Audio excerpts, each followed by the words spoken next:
The playoffs are here, and you can predict the action all the way to the finals with FanDuel Predicts. Predict the spread, the total points, and even the game-winning moments that make the playoffs. Sign up and get a $25 bonus with FanDuel Predicts. Offered by FanDuel Prediction Markets, LLC, a registered futures commission merchant. 18-plus bonus is non-withdrawable and expires 7 days after receipt. Trading derivatives involves significant risk and may not be suitable for all investors. Manage your activity with their consumer protection tools. Restrictions apply. See terms at FanDuel.com/predicts/bonus-offer-terms. The left versus the right. Entertaining and informative. On the Red Apple Podcast Network. We're back on the left versus the right. He's Jake Novak, and I'm David Patterson. Happy to have you along on a Saturday afternoon, the day before the Israel Day Parade, and we've got to talk about that because some of the thoughts and remarks going back and forth are hideous. Wouldn't you say that, Jake? They're pretty bad, but, you know, all I know is the Israel Day Parade, ever since the Long Island Railroad opened that new station, they call it Grand Central, but it's not. It's Madison and 48th, but whatever. It's become so much easier to attend anything on the east side, especially on a weekend. I mean, I used to spend hours at the parade and then hours getting back to Penn Station. So, you know, I'm still, and it looks like the weather's going to be nice, so I'm pretty happy about it. And yet, they're just... still seem to be these kind of anti-Semitic references, statements that the mayor said he's not going to the parade. Now he says, because he doesn't think that Israel is a fully recognized state.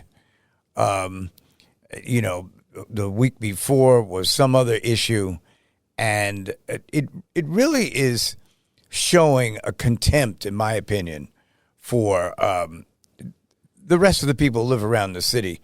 When I was governor, there were some things that I thought about, you know, but I would never have said them publicly because it wasn't like I was trying to start something.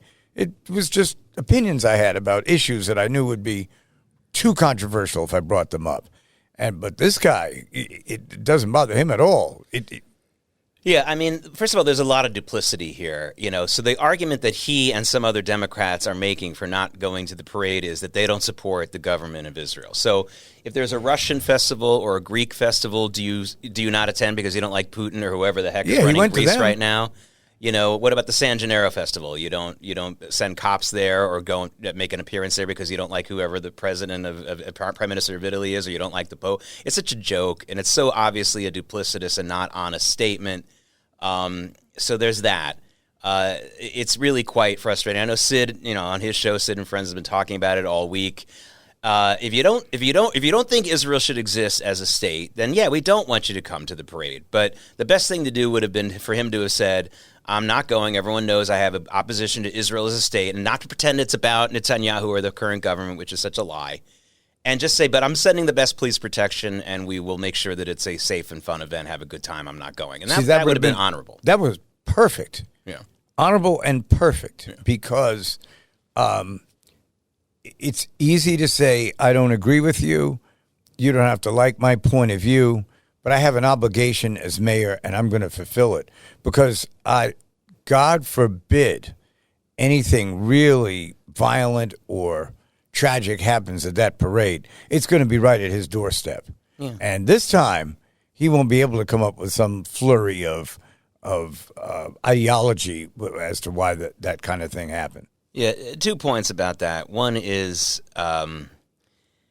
you know, there have been some people I know who generally, and they have the record to back them up, who have generally been supportive of Israel over the years, sometimes even pretty strongly so, who in recent years have said, like, well, I've been getting a lot of pressure. You know, like they're taking it too far. And that people are making me do these kind of loyalty tests about Israel, and they're really, and, you know, Jews can be pushy. We can, mostly it's the complaining kind of pushy, but, you know, but none of them ever say, I mean, I know that there are some people who aren't that smart in their personal interactions, but none of them ever say I want to know the name of the lobbyist who pressured you and said you're not being pro-Israel enough, especially with people who have a good Israel record. I want to know who those are. And I think that it turns out to be, Governor, is it turns out to be somebody on social media who was getting on them, which may or may not be a real person, which certainly doesn't count as an official lobbyist exactly. or a spokesperson. It has nothing to do with their day-to-day activities. Yeah, give me a break. I mean, come on, guys. I think that there's probably some people being a little too pushy. I get it. But I think that I need to hear the name of the actual official or the actual lobbyist who sat down with someone with a really great Israel record and was angry that they weren't hopping too fast enough. It's a myth. It's a legend. It's offensive, and nobody has any names to tell me anything. So, for those who say, well, it's AIPAC, it's AIPAC, it's AIPAC. AIPAC. I'm a critic of AIPAC from the right. The AIPAC, just as soon as that Iran deal was signed in 2015, was not only not boycotting a number of the Democrats who supported it in Congress, they were still holding like fundraisers for them or events for them, like Cory Booker. So give me a break. I mean, it's not true. And this idea that there's just too much pressure and they control everything, what a joke. So that's the first thing that comes to my mind when you talk about these kinds of things. And, the parade is really it's very similar to the St. Patrick's Day Parade in that every Jewish organization pretty much sends people to represent their part of the community or their organization. It's not like, it's not like there's it's not like the Rose Parade, it's not like that. Right. There's not a lot of cool displays. There's cool music. People play the music, but it's just fun to see. You go there, as I've been going ever since I was a kid, you go there to see maybe your friends who you haven't seen in a long time. And then maybe afterwards get a nice meal in Manhattan. That's what you do. Yeah. Well, in 24 hours, we'll see how this parade goes, and hopefully it will be safe, and hopefully nobody will do anything to antagonize anyone else. But speaking of that, what do you think of these, these fights that get started at the kindergarten graduation and people storming into a bar and beating up the people in the bar? I thought that you went to a bar and then you went outside and beat people up. But, it must be a new type of bar that I'm unfamiliar with. Well, this is reminiscent of Germany in the late 20s. They did bar, the Nazi movement did start in the beer halls. And there was violence in the beer. People think like, oh, they gathered there and they gave their speeches. And they also beat people up in those beer halls. Yeah. The next place it took hold were the elite, and they were absolutely elite. Don't let anyone tell you otherwise. Elite German universities. So it was from the lower branches of, I guess, of secular culture to the highest of like education. That. Yeah, well before they made any foothold anywhere else. So people who say, like, I can't believe these universities have become so anti-Semitic. Why? Is there any? They have a long history of this. So, but it's funny. This reminds me of something that somebody wrote, and I forgot the name of the author, but people can look it up on your search engine of choice because this was the title of the article, and it was in Tablet magazine. And the article, the title was, "You may not be interested in politics, but politics is interested in you." Yeah, they're not leaving people alone. They're getting involved in sports. We're going to talk about that in another segment. They're getting involved in every aspect of our lives, whether it's a kindergarten graduation, a sports thing. And that's why I don't think we need to train our kids to be activists. But if you're in a community, whether it's Christian, Jewish, or a political, you need to educate your children and let them know this could happen and what you need to do. First of all, be safe. Best not to engage. But if you are forced to engage in a situation where you're still safe to do so, here are some of the things you should know. But I think it's sad. I hate when politics is inserted in places where it doesn't belong. And it doesn't belong in most places, frankly. And we're seeing it now, and I'm seeing it for a long time. And I wonder if people think, like, do you think that people like Governor Paterson and I haven't seen this before, don't know our history? I mean, it's nothing new, dudes. So maybe you have to try something new. WABC 77, The Left versus the Right. Jake Novak with David Patterson. And to your point, there seem to be more and more really outrageous activity. And I'm not talking about the beer hall mobs anymore.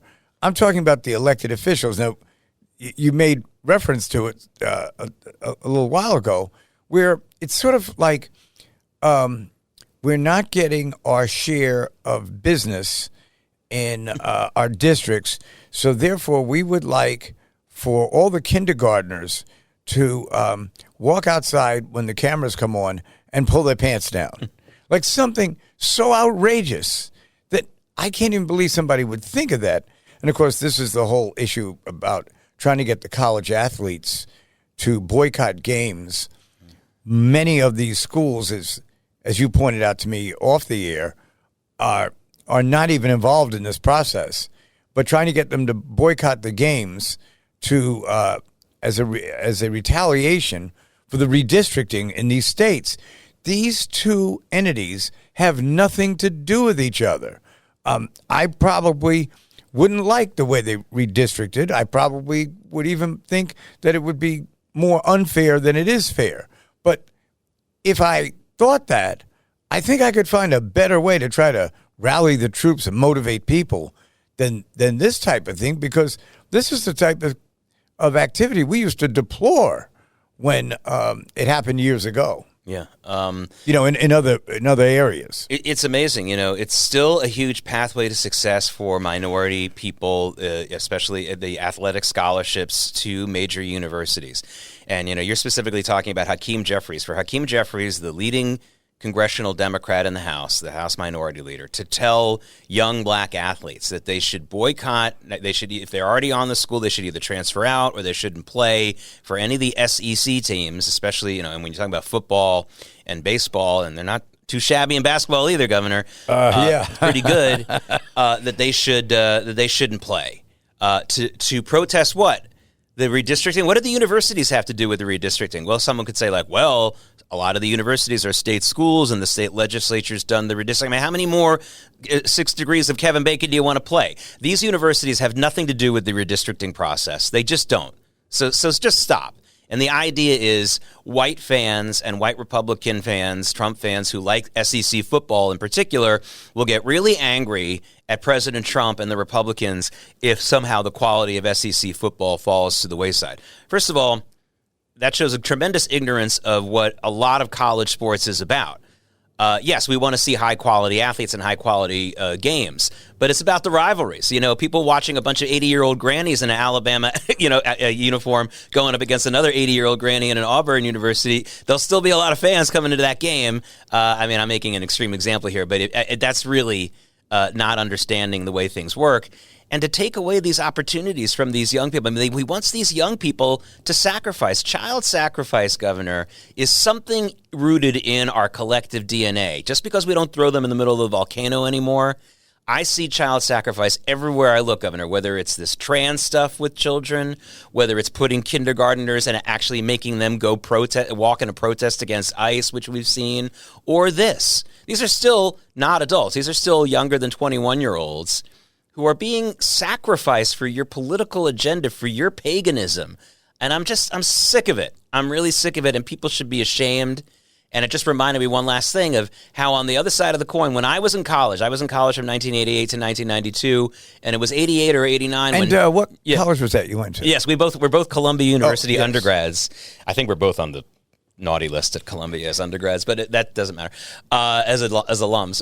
But the point being, John Thompson was the coach of Georgetown at the time, and he was walking out of middle of the games, Georgetown basketball games. And this was no slouch of a Georgetown team. This was a Georgetown team that was really good. It wasn't the Patrick Ewing team, but it was the Alonzo Mourning team and that kind of thing.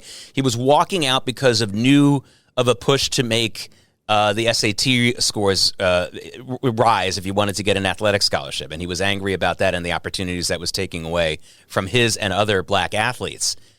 And now we have them.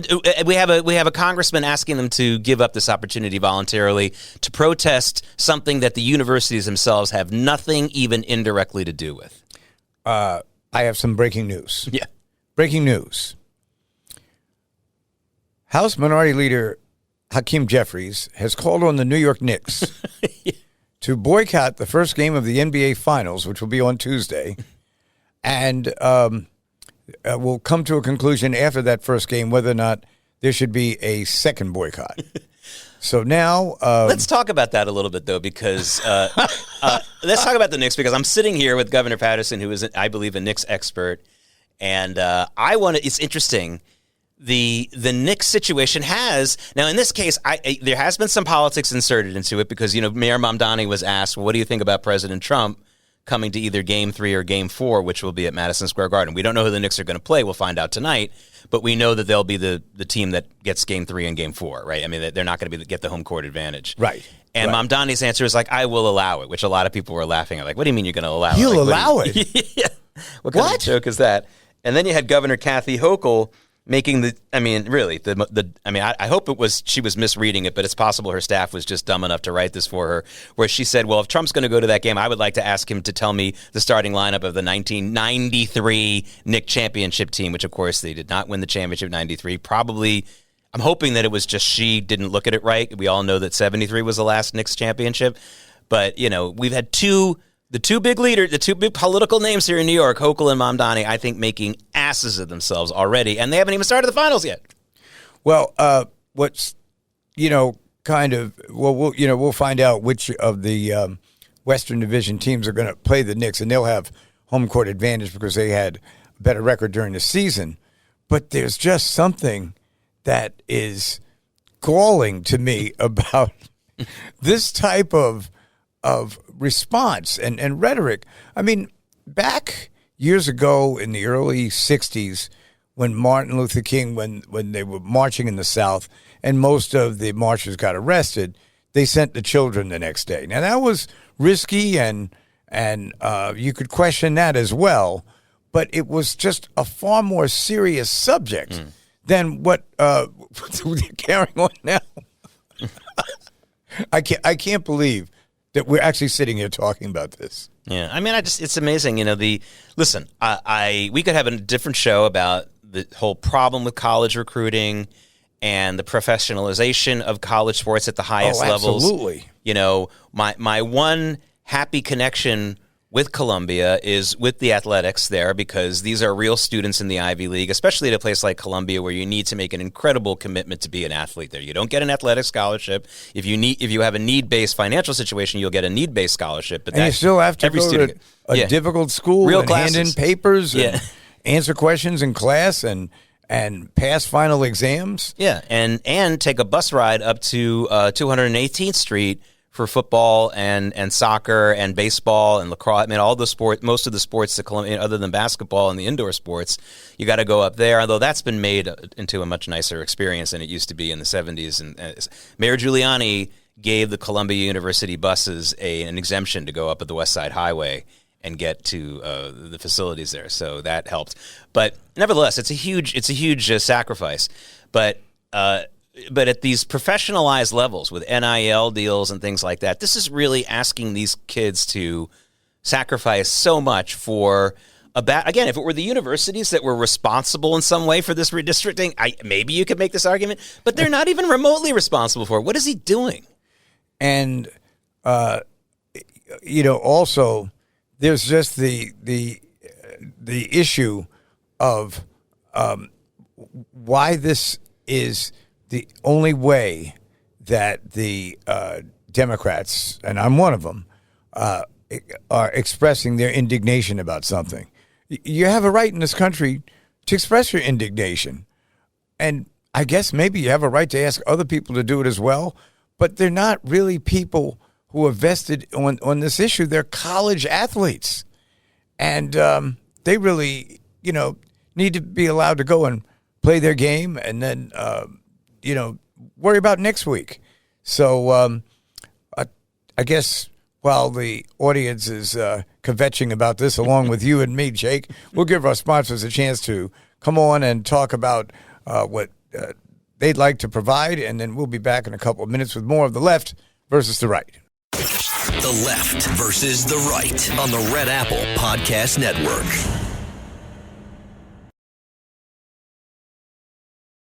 The Left versus the Right. Entertaining and informative. On the Red Apple Podcast Network. We're back with Jake Novak, David Patterson, The Left versus the Right.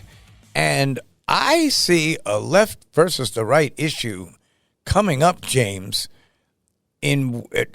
Jake.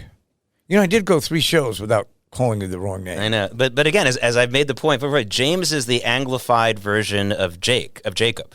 So you're not wrong in the Greenwich time zone. So I'm just expanding the name. Yes, by you doing are. that. That's excellent. That's right. And I'm a congressman thanks to you. Yeah, and I demoted you, so it's only fair. We've gotten each other. No, we're good. We've nailed each other incorrectly. So the thing is that it looks like Mayor Zoran Mamdani has some property interests, property that he would like to take over. Now, we knew he wanted to start opening grocery stores. I'd love to see what's going to be in the grocery store that's run by the city. I just love to see it. But meanwhile, it's kind of a dangerous advance that he's making. And I thought we needed to cover it today. Yeah, so he's made this threat that for the so-called worst landlords of the city will take their property. For those, there's a lot of Americans who believe that property tax is already theft. We've heard these incredible cases, and by the way, it doesn't have any racial discrimination to it. It happens to white and black people. There was that famous case of a woman, I believe she was in the Midwest, black woman in the Midwest who owed $32 on her property tax, and they seized her property. I mean, something ridiculous like that. And any state could do that, by the way, even if it's a very low amount. If you pass a certain amount of time without paying your property tax, so that's bad enough. But can you imagine what those people think about this? About who? First of all, so we need to decide who decides who the worst landlords are. I mean, what if you have a panel that says that's a nice property on 35th Street? I think I'll take that. Yeah. I mean, who decides who the worst landlords are? A, B. I just can't believe that, now the only way that the courts would uphold this, because of course they'll be challenged in court over this, is if you still have a bunch of Trump-hating, addled judges in the city. I mean, we've spent this entire last week, I think the country that may not have been following it closely when the actual case was being heard, but this whole E. Jean Carroll case, and people are starting, even from moderate parts of the country, are starting to hear the details of how that case was adjudicated, which is a disgrace to say that was even adjudicated. There was absolutely no justice in that case. Woman can't remember what year it happened. She can't provide any specifics, et cetera, et cetera. She was the lawsuit was funded for $7 million worth by Reid Hoffman. I think. I mean, just ridiculous.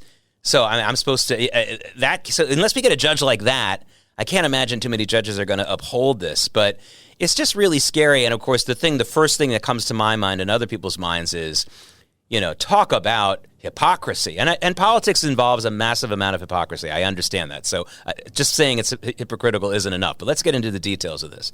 The worst landlord in the city of New York is the city of New York Housing Authority. Yeah, yes. NYCHA. The public housing projects. And I think a lot of people, and by the way, Democrats especially, when they hear about this, what they're either saying openly or quietly to their minds is like, well, beggars can't be choosers. If we're giving you this subsidized housing, or in some cases almost free housing, you got to take what we give you. Well, no, you don't. It's still human rights. It's still a human rights issue.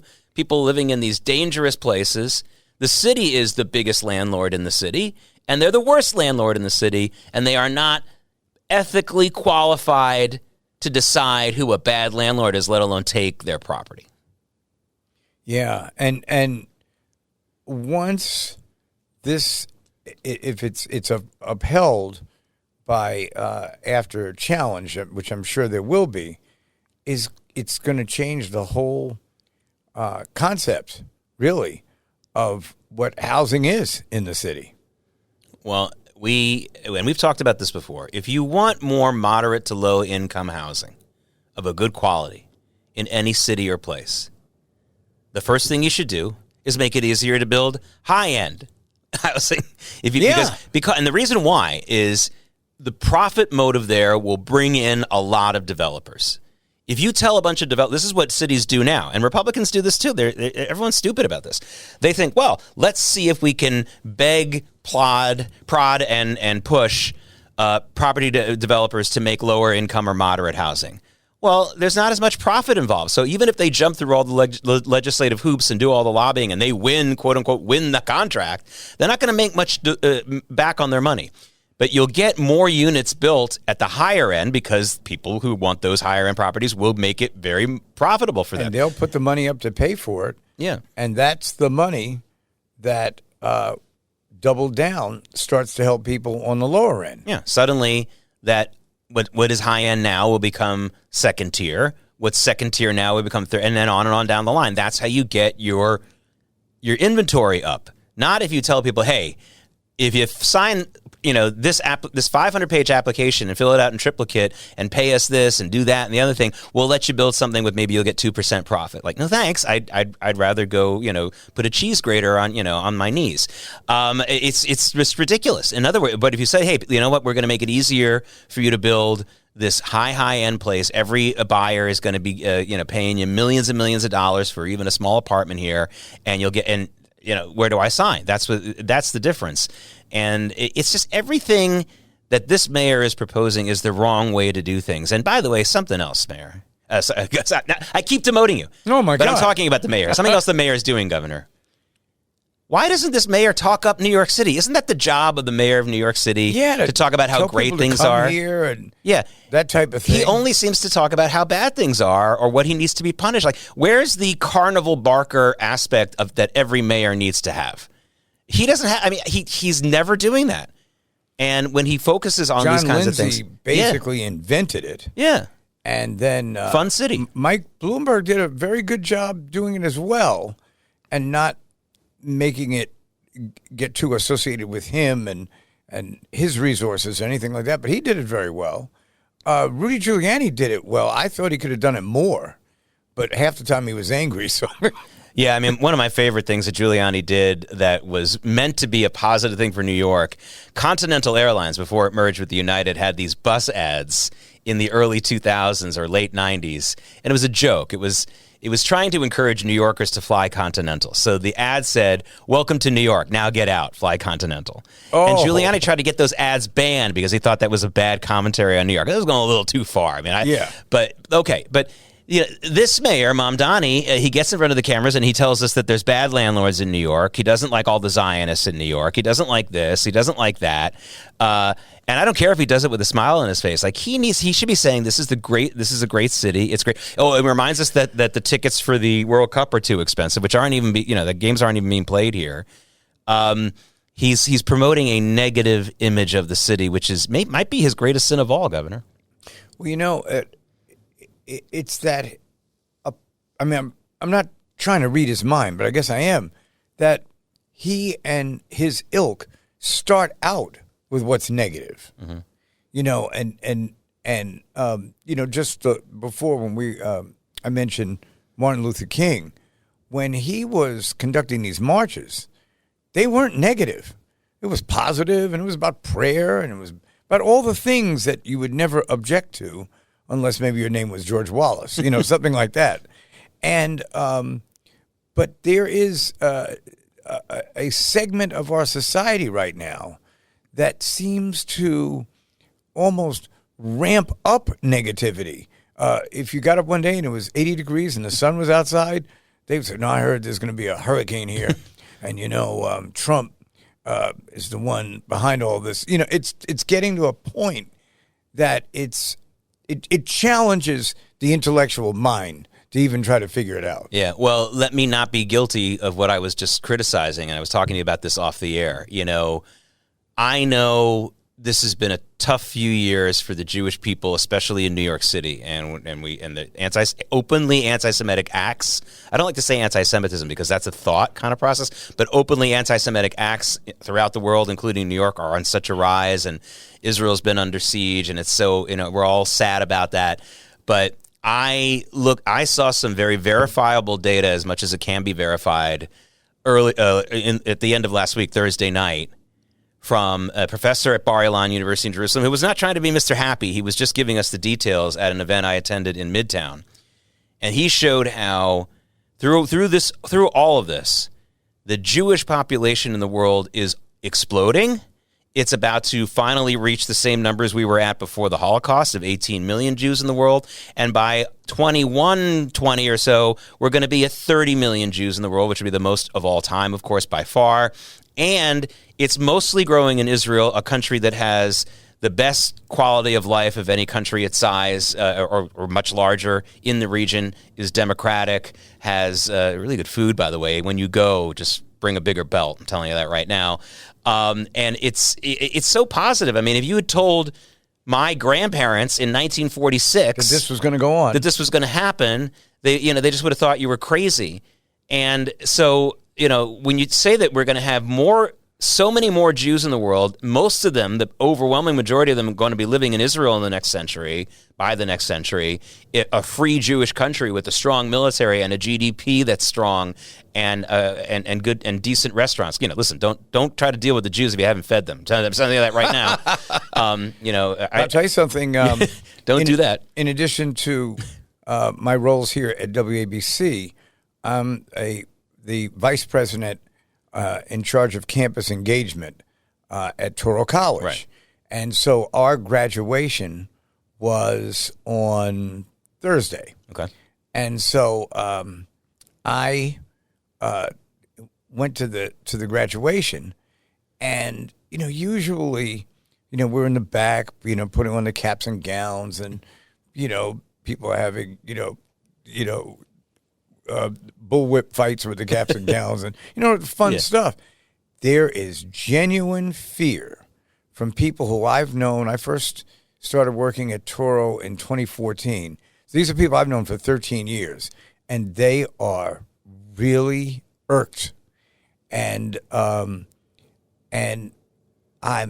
looking at them and I'm thinking, this is a momentum, and somehow this has to get turned around, or we're going to be in real trouble in this city. Yeah, I'm not trying to sugarcoat it. And Touro University, for those of you who don't know, is a Jewish organization. You don't have to be a Jew to go there, and they have a law school, they have med school. My niece graduated from their med school, by the way. It's another example. By the way, the medical school is in Harlem. Yeah. And it was the first medical school to be opened in New York in 30 years. Yeah. And it was just great. I would say, of all the places that you wouldn't think there would be a camaraderie, it's the medical school and the students that go there, and then they also treat the public in a medical facility. They do everything. And it's just, I'm awed by the successes today. Yeah. And even though they sent me a note today, they wanted to know what the questions were on my final exams. They can, well, I can't say that. We're here on WABC with not that Jake kind of Novak, program. right? So, but if we just think about the conversation we've had, for the last half hour or so, and it really belies the fact that things are all that great in the city right now, and at least in the past, you had a person who was the mayor, who was in charge, who was going to do the best they possibly could to try to ameliorate those situations. And right now, it's like no one's listening. And unfortunately, this dovetails too nicely with the way the news media is, not only now, but has always been. The news media's number one bias. And I'm a conservative, and I absolutely believe that the news media has a terrible liberal bias. But it's nothing compared to the really biggest bias in the news business, which is negative, frightening, divisive items in news. That's what the news media really likes. And when I was running newsrooms and running shows, I used to always tell my people or the guests who would come on, you get 2 chances to come on to my show and tell me something about that something's bad. And the third time you come on and do this, either as a reporter or as a guest, you can't do it again unless you offer personally a solution or tell me about someone who's trying to fix it. Because just this drumbeat of negativity with no possible solution offered is, first of all, not realistic. Humanity has been lasting all these millions of years, so we've made it through so far. We have a pretty good track record of that, despite our worst inclinations. So that's one thing. And second of all, it's just no one's going to want to watch that. For people who think like, well, when Barack Obama was president, wasn't the mainstream news media just cheerleading all the time? The answer is no. They were cheerleading him. But if you turned on MSNBC or CNN or the other liberal networks when he was president, it was bad news every night. It still was. So that's their number one bias, and we can't ignore it, but we also have to at least take a bigger picture look. Yeah, absolutely. You're with The Left versus the Right, Jake Novak and David Patterson. I'm a borough president, by the way, and we'll be back right after these messages. The Left versus the Right on the Red Apple Podcast Network.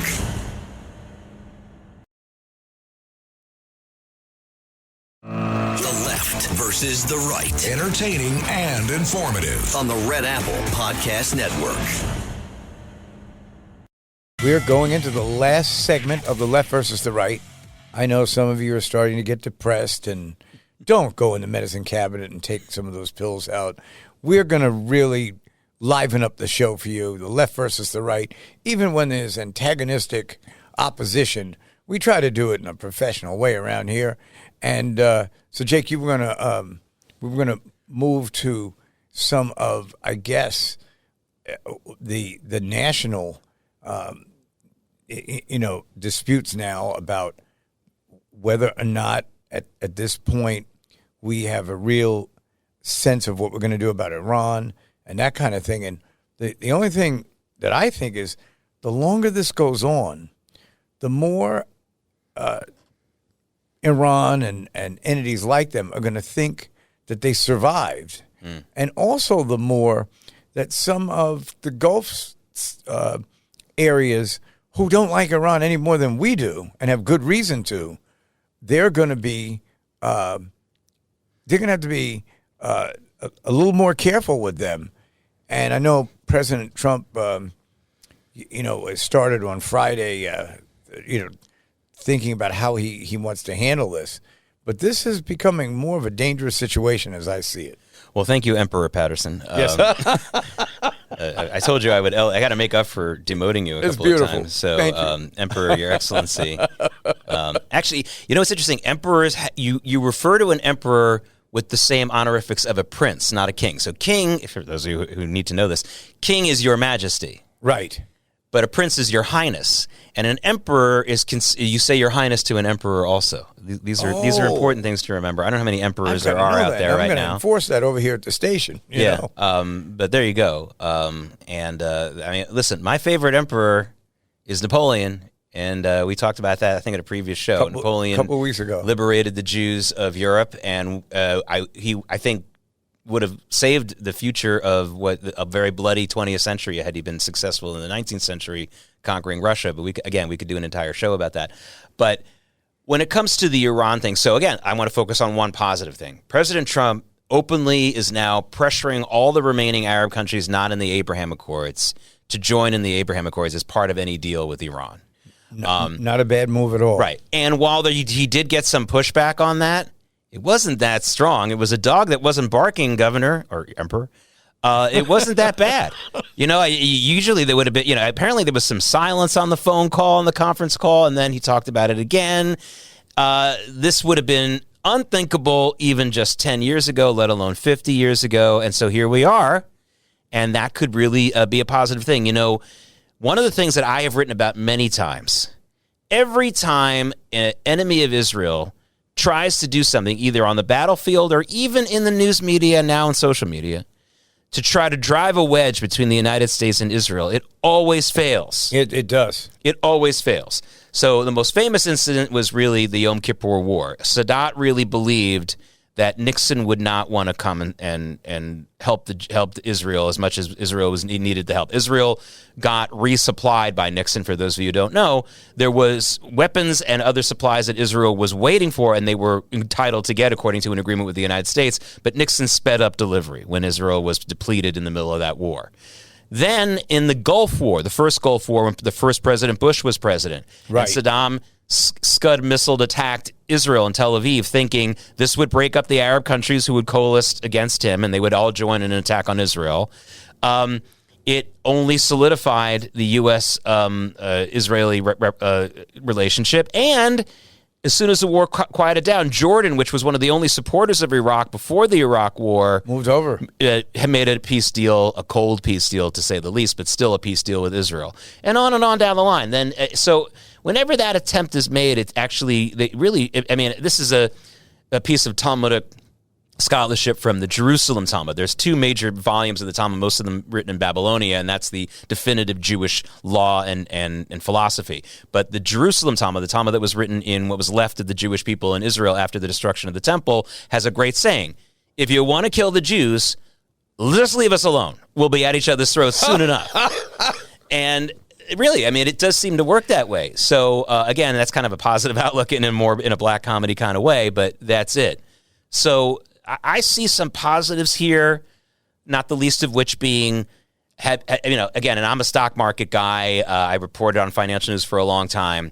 The Israeli tech companies, including especially defense tech, have, with all, especially the countries that are publicly castigating Israel for whatever phony reason they have been buying up Israeli tech defense tech since October 7th and since this war against Iran started like hotcakes, because they denigrate Israel all they want, and then they know that they want those weapons that Israel uses to defend itself. So there's positives to be made. Should they be on the other end of an attack? Yeah. Which is, really, it's unfortunately where we are in this particular time, and it's like a world crying out for leadership. It's one thing when, a state thinks they need to cry out for leadership because there's a bad mayor or something.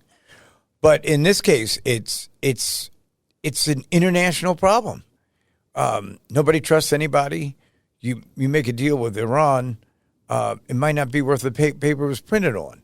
And I can see why the president doesn't want to just sign something and, he'd be signing away a whole lot that then he would have to try to get back. So I understand that part, but it has seemed to me that at a certain point, when you're not getting any cooperation and you try to hold these negotiations and then nobody wants to do it, that you might want to think about repeating what you did back in the beginning of February, end of February, right? Yeah. Well, I have another, and this is a great topic for left versus the right. I have another schadenfreude type of thing about this war that I'm happy about as a conservative Republican. These Democrats now, and the latest one being Chris Murphy and then Chris Van Hollen, more notably this week, writing this editorial about how Democrats can't support anything in the state of Israel anymore, according to him.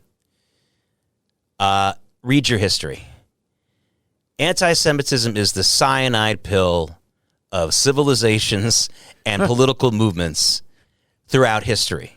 And if the Democrats want to, fall on that sword and fall for this, with this Graham Plattner in Maine, who's open anti-Semite, this woman in Texas who didn't win the runoff, but she still almost did, almost got the Democrat nomination for a congressional seat there. Not some state seat, but a congressional seat. Then so be it, if this is the death of you. And I'll give you a couple of examples of this. Of course, we know the Soviet Union had an official policy of anti-Semitism. The Soviet Union doesn't exist anymore. The right. Dreyfus Affair in France. Now, not only was the Dreyfus Affair in France a scandal of anti-Semitism, but France, and I know it's hard for those of us today to think about this, France was a very respected military power. The Dreyfus Affair, where a Jewish captain in the French military was framed for espionage. It was actually another French officer who was having an affair with a German officer who committed the crime that Dreyfus was jailed for before he was finally freed. The Dreyfus Affair destroyed France. Destroyed France as a real world power. Yeah, it wasn't until World War I that maybe the rest of the world saw how incredibly weak France had become. But 20 years before World War I, or a little bit less than that, the Dreyfus Affair occurred. And there's so many other examples. So if the Democrat Party today wants to be anti-Semitic, as frightening as that is in the present tense, then as a conservative Republican, good. It should die, and it's going to die over this. Then they will have a lot of company in the annals of history. And I would just hope that a more Bill Clinton-like Democrat Party emerges to replace it, because I think that was a golden age in America in my lifetime when the Democrats and the Republicans, at least on things like economics and anti-Semitism and Israel, were pretty much on the same page, frankly. Yeah, he has a way with people, that everyone knows that. But he really came up with some ideas that were quite interesting. And he even went back and, talked to the Republican seniority, Newt Gingrich. Right. Talking to Ronald Reagan, and that, I think, was what made him really a very interesting leader. But apparently when there really needed to be something done immediately, he was too deliberate. That's what I thought. Yeah, I mean, well, and I think the big thing is, this country has no idea, I think, most people in this country have no idea what massive damage to this country the Monica Lewinsky scandal caused us. It destroyed Bill Clinton's ability to continue to influence the party towards a more sane philosophy on a number of things, because he became persona non grata because of it, and it also elevated Hillary Clinton. I mean, a huge reason why she won decided to join the Senate race here in New York in 2000, and a huge reason why she won it was there was a sympathy for her based on the fact that she was clearly married to an open adulterer and had been humiliated in that way, and there was a little bit of a sympathy vote for her, if not a big one. Whether or not she still would have won had Rudy Giuliani stayed in the race that year, I don't know for sure. All I know is that Rick Lazio, a complete unknown for most people in New York, let alone the rest of the country, only lost by 7 points. Oh, well. Yeah, he did pretty well. So all I can tell you is that trajectory, and I can talk about different points just in my lifetime, and I'm only 55 years old, where we took correct turns and wrong turns. I talk a lot about President Reagan deciding to support George H.W. Bush as his successor instead of Jack Kemp. I think was a horrible, horrible moment in American history, a pivot point that we've paid for ever since. And the Monica Lewinsky scandal is a horrible, horrible moment in American history. We got all the jokes aside and the party dress and the bullying of all that stuff is whatever it is. But don't forget that we had a Democrat in office who our colleague Larry Kudlow called Reagan's third and fourth terms, especially his economic policy. He cut capital gains. He made welfare. He reformed welfare. He took the crazy aspects of the Democratic Party and put them down at the bottom shelf, and only for Obama to bring them back, and for post-Obama, Obama's downright right wing compared to some of the Democrats we're seeing now, and that's Clinton. Bill Clinton is responsible for this. His irresponsibility with Monica Lewinsky and all that came out of it, and the fact that it's just, to me, just totally inexcusable. Well, aside from that, Jake, I'm really impressed that you remember some of the great things I did for this country. Thanks, Bill. I really think I should have had a third term. Just to be frank, just you and me. Well, he left office with very high approval ratings. He had a very high approval rating when he left office, and that was because people had seen several months of the 2000 election and looked at George W. Bush and Al Gore and were like, neither one of these guys is any good. We don't like these guys. They didn't personally connect with the people in the way that Clinton did. And Clinton drove right-wingers crazy, and it had a huge reason. It was a huge reason for the success of Rush Limbaugh and things like that. But I don't remember the seething hate for Bill Clinton because there wasn't any. There wasn't. Not in any real large numbers like we saw for Obama, like we see for Trump, and things like that. Now, what is it about Obama that does ignite that? I mean, I have my own issues with him, but I was just wondering what you feel the history is going to say about him. I would encourage people to look at every public speech Barack Obama made as president. So there's the arrogance there. Now, some of that can be excused. I'm sorry. You have to be a narcissist, and that's an overused word in our society. But in this case, you have to be a narcissist to run for president and be president. Good luck finding someone who isn't full of themselves running for president and being president. Good luck. They don't exist. So there's that. And he did a worse job of hiding it than certainly a Bill Clinton did or a Ronald Reagan did or the Bushes did. But sure, he doesn't use the nasty words or the snide commentary in the way that Donald Trump does. But every single one of Barack Obama's speeches as president, and frankly, speeches period as a public figure, demonizes somebody, demonizes some group. And it was shocking coming after a George W. Bush and certainly a Bill Clinton. Bill Clinton didn't demonize people in his speeches. George W. Bush didn't demonize people. And Barack Obama had enemies that he referred to, sometimes specifically, but usually more generally. The tone of his speeches was, I know better than you. You have sinned against me and others. And I'm here to tell you I know better, and I'm here to tell you the right thing. And a lot of people probably think President Trump is like that. But I think President Trump, when he's speaking, especially at one of his rallies, is basically saying, hey, we're on the right side. You guys are. Barack Obama doesn't seem to be part of a cheerleading group when he's giving a speech when he feels president. It's not like, oh, here I am and here we are and this is great. He doesn't seem happy, and he came off incredibly spoiled and arrogant in a way that even the arrogant people who were locked in to have as president. You're not going to have a non-arrogant president. Good luck with that. But he epitomized that, and I just had really bad feelings every time I heard him speak. I wanted to give him a chance, and I said, this is an angry, resentful, wounded individual, and I should be so wounded as Barack Obama. I mean, even as a state senator teaching at UC Law School with his background, didn't deserve to have any of those things, I don't think. So he was resentful in a way that I don't excuse. It's unfortunate.